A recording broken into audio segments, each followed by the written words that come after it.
caisson. Hein. Y a pas le caisson là? Il n'y a pas le caisson. Ah, c'est pas mal. C'est ouf! Pour comprendre notre réaction à ce moment précis, il faut remonter 2 ans en arrière. Début 2022, Sonos fait l'acquisition de Mate, une mystérieuse start-up néerlandaise pour 100 millions de dollars. Ils tiennent dans leurs mains une innovation qui pourrait changer le monde de l'audio pour toujours, un woofer miniature qui conserve toute sa puissance et ses performances acoustiques. Sonos rebaptise cette technologie Sound Motion et nous révèle cette technologie pour la toute première fois dans leur nouvelle barre de son premium, la Sonos Arc Ultra.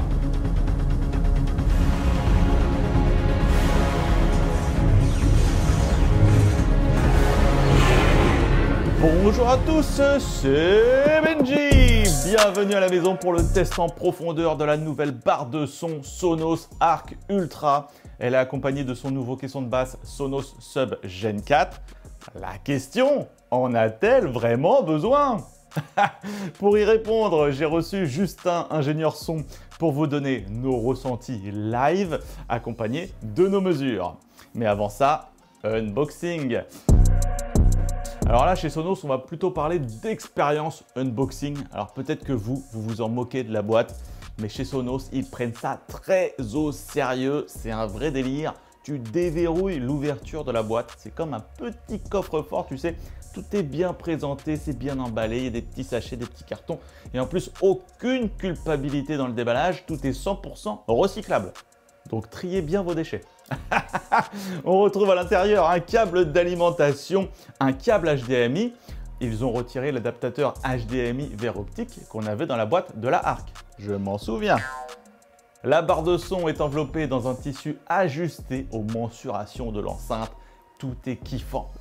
Niveau look, la nouvelle Arc Ultra reprend en grande ligne l'esthétique de la Arc, recouverte d'une grille métallique arrondie jusque l'arrière et sur les bords pour laisser passer le son dans toutes les directions. Design sobre, vraiment élégant. Regardez-la posée comme ça sous mon téléviseur si c'est pas classe. Et en plus, vous avez le choix de la couleur, blanc ou noir. En blanc perso, j'adore. Et c'est pour moi un bel argument supplémentaire pour cette Sonos Arc Ultra. À savoir qu'en option, une fixation murale est disponible à 89 € si vous souhaitez la fixer au mur sous le téléviseur. Son encombrement a légèrement été réduit, voilà, quelques dizaines de millimètres par-ci par-là par rapport à l'ancienne génération. Elle présente en plus sur le dessus une interface tactile, voilà, sous forme de touch bar. On y retrouve le volume, les pistes audio, l'activation des micros pour l'assistance vocale. À l'arrière, la connectique se résume à un HDMI e-Arc, voilà, pour la relier au téléviseur, et un Ethernet en cas de Wi-Fi non stable. Au dos, on peut également éteindre complètement les micros ici et on retrouve le bouton de jumelage pour le Bluetooth qui marche très bien. Donc ça, c'est une nouveauté aussi, le Bluetooth. En plus du Wi-Fi, elle est compatible AirPlay 2, mais pas Chromecast. Pour les utilisateurs Android, il faut savoir que l'application Sonos est Android iOS et elle regroupe l'ensemble des plateformes de streaming, dont les Français Qobuz. Merci beaucoup. Donc voilà, donc vous pouvez envoyer tranquillement vos sons en Wi-Fi sur l'enceinte depuis n'importe quel téléphone. D'ailleurs, l'application, on en parle un petit peu quand même. Sonos qui a introduit une nouvelle application pour son écosystème à l'été 2024, mais celle-ci a essuyé quelques bugs lors de son lancement. C'est vrai qu'il y a quelques petits retours sur des fonctionnalités manquantes, les utilisateurs un peu crispés. ouais, bon. Tout va bien, tout est sous contrôle. La dernière mise à jour a réglé la majorité des soucis rencontrés. Il y a des mises à jour encore à venir pour voilà, mettre le truc à 100%. Mais bon, ce qu'il faut retenir, c'est qu'aujourd'hui, l'appli est suffisamment solide pour accueillir les nouveaux produits de la marque et présente aussi quelques nouvelles fonctionnalités. Moi, de mon côté, l'appli, elle m'a paru super fluide pour l'installation des produits. Ça demande entre 3 et 5 minutes par produit. En gros, on ajoute la barre ou le caisson, on les configure sur le Wi-Fi domestique. Ensuite, il y a une mise à jour du produit qui se lance avec un petit tuto de l'appli pour passer le temps. On nous invite ensuite, si ce n'est pas déjà fait, à raccorder la barre de son au téléviseur avec le câble HDMI sur le port e-Arc. Alors c'est écrit Arc sur l'appli. Ça fonctionne également avec un port Arc, mais sachez que seul le port e-Arc sur votre téléviseur fera transiter l'intégralité des pistes Dolby Atmos, Dolby 3 HD sans compression. D'ailleurs, la barre de son est également compatible DTS. Ensuite, la page d'accueil de l'application ouvre sur les services de streaming à personnaliser. La Sonos Radio avec quelques playlists bien cool. C'est bien fait pour mettre l'ambiance, c'est top. L'onglet qu'on retrouve en bas, ou le volet, permet d'accéder aux réglages simples du système en cours de lecture. Dans le cas de la Arc Ultra, on a accès au volume ainsi qu'au mode nuit pour calmer les basses, baisser un petit peu le son pour les voisins. Je sais que vous êtes inquiets pour mes voisins à chaque fois. Et le mode dialogue qui permet de faire ressortir les voix sur un mix parfois un peu compliqué. Alors ce que j'aime bien, c'est qu'il est indiqué également le format audio de la source en cours de lecture. Donc ça permet de s'assurer qu'on est bien compatible Dolby Atmos ou DTS. Alors pour le DTS, il vous faudra quand même un téléviseur qui est compatible DTS. Sinon, comme c'est branché directement aux télé, le signal sera converti en PCM 5.1.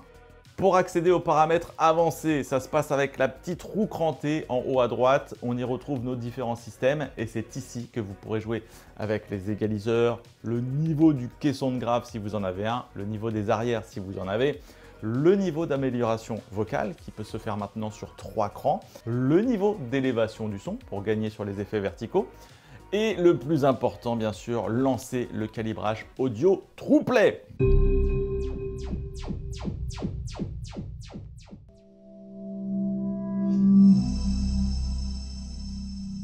On n'a pas regardé à l'intérieur de l'enceinte. Niveau architecture, Sonos a revu tout l'équipement sonore de sa barre de son premium autour du nouveau woofer Sound Motion qui s'occupe de toute la partie grave.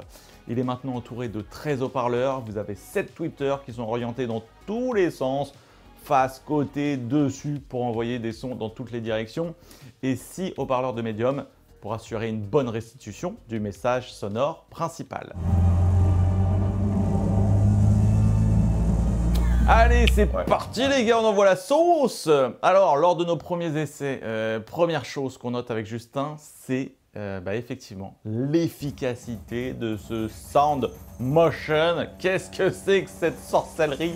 Le niveau de basse est juste surprenant. Franchement, je suis encore impressionné du fait que le caisson soit pas branché. Je n'arrive pas à m'y faire.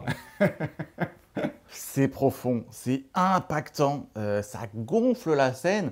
Enfin, honnêtement, quand il y a des explosions, des effets de réacteurs ou quoi, waouh, on se demande vraiment où est le caisson, c'est bluffant. Il n'y a pas de caisson, Il n'y a pas le caisson là? Il n'y a pas le caisson. D'ailleurs, sur nos mesures, la Arc Ultra descend bel et bien jusqu'à 50 Hz. C'est vraiment impressionnant. En sortie de carton, sans aucun réglage ou calibrage de la barre de son, les basses sont d'ailleurs un petit peu plus mises en avant qu'une fois calibré à la pièce avec le TruePlay. Il y a encore plus de basses sans calibrer. Ouais, et on perd les aigus. Et là, je récupère tous les aigus. C'est vrai que le TruePlay, il effectue un très beau travail de rééquilibrage pour un son un petit peu moins boomy et plus brillant dans les aigus, ce qui va offrir plus de détails dans les petits cliquetis, les petits effets de projection.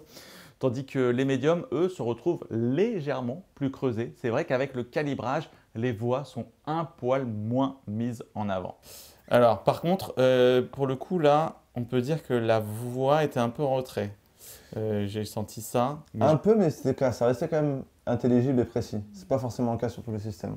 Ça me choque pas. L'activation du mode dialogue permet, si besoin, de mettre en avant justement les médiums et donc les voix en réduisant les basses. Regardez, c'est subtil, c'est bien fait. Ça ne vient pas modifier la signature sonore ou la qualité d'écoute. Là, t'es dedans, t'entends les trucs extérieurs, Côté spatialisation, alors niveau largeur de scène, on est très bien. Il y a des bonnes projections latérales sur la scène avant. C'est vraiment, ça se passe à l'avant, c'est très ouvert. C'est large quand même. Ouais, Sur des films bien mixés en 5.1 comme les Star Wars, dans l'Empire contre-attaque par exemple, la poursuite là dans les astéroïdes, elle est vraiment très large. Le faucon quand il passe, il sort vraiment sur le côté, il est projeté. Ça marche vraiment très bien. Et il y a une belle cohérence dans le suivi des objets sonores à l'écran. La scène est vraiment compréhensible et s'anime devant nous. Par contre, ça se passe principalement à l'avant, ça ne vient pas trop vous chatouiller dans votre fauteuil, c'est-à-dire qu'il n'y a pas de projection en profondeur qui vient vers vous sur vos côtés latéraux de vos oreilles. On n'a pas du tout les côtés et l'arrière, ouais, ça va jusque là. Exactement. Et on a de la hauteur. Alors, je dis ça, mais c'est vrai qu'en jeu vidéo, on peut ressentir un petit peu plus de projection vers l'auditeur.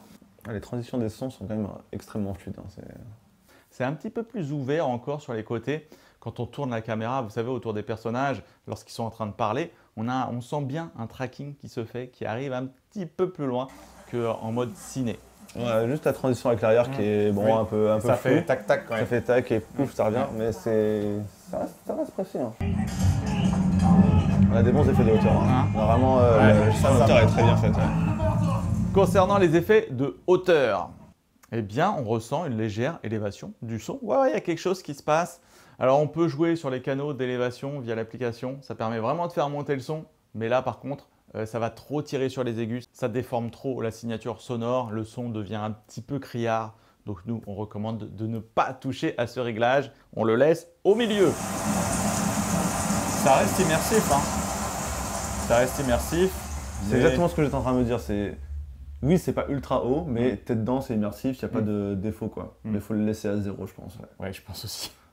Alors, si vous ressentez le besoin d'ajouter plus de profondeur, eh bien, vous avez l'option des satellites. Et chez Sonos, il y a le choix puisqu'il y a 3 modèles. Le plus ancien, mais déjà très efficace, les Sonos One. Ensuite, il y a les Era 100 qui vont offrir un bel upgrade depuis les One, aussi bien dans les graves que dans l'ouverture. Et enfin, si vous voulez vous mettre la max, ça se fait avec 2 Sonos Era 300. Alors moi, j'en ai qu'une à la maison, une Era 300. Mais pour avoir déjà eu l'occasion de les mettre en scène sur la Arc première génération, je peux vous dire que l'immersion dans ces conditions doit être vraiment top. On va faire un peu l'intro.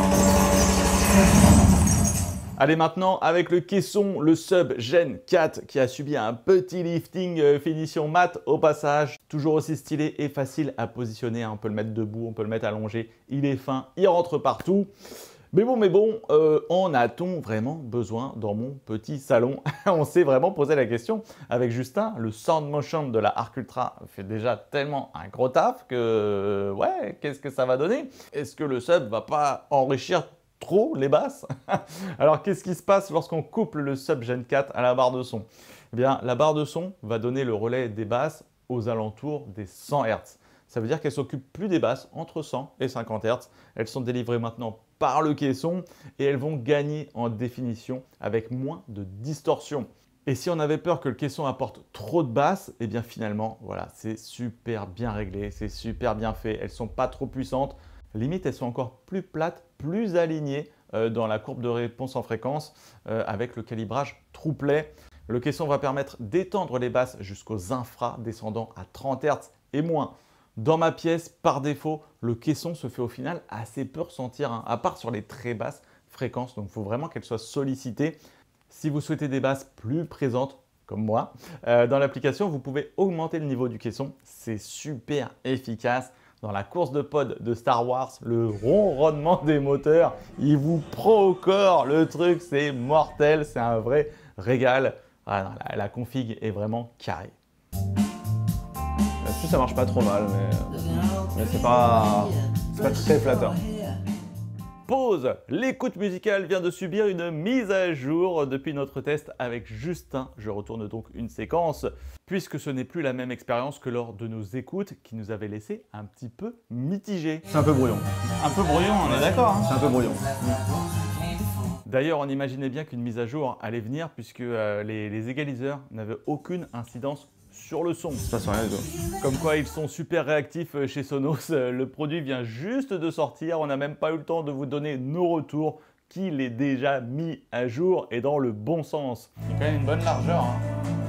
Ouais. Alors ce qu'on avait déjà noté de bien, hein, c'était évidemment la largeur de scène, cette sensation de stéréo, cette clarté dans les voix et cette précision aussi dans l'aigu.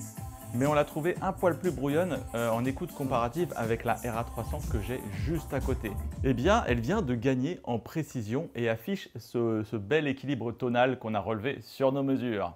Ouf!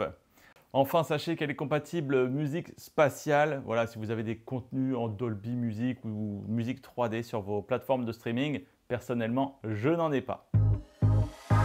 Voilà pour notre test sur cette incroyable Arc Ultra. C'était un vrai plaisir de tester un produit comme ça qui marche bien et qui propose une nouveauté technologique assez folle. Qu'est-ce que c'est que ce truc?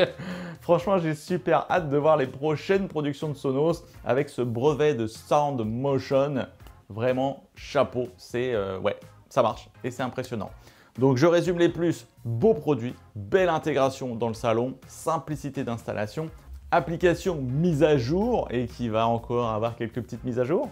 Un calibrage TruePlay super fin pour un équilibrage vraiment adapté à ma pièce. Sur les mesures, c'est fou. On n'a jamais vu en fait un calibrage aussi précis avec Justin.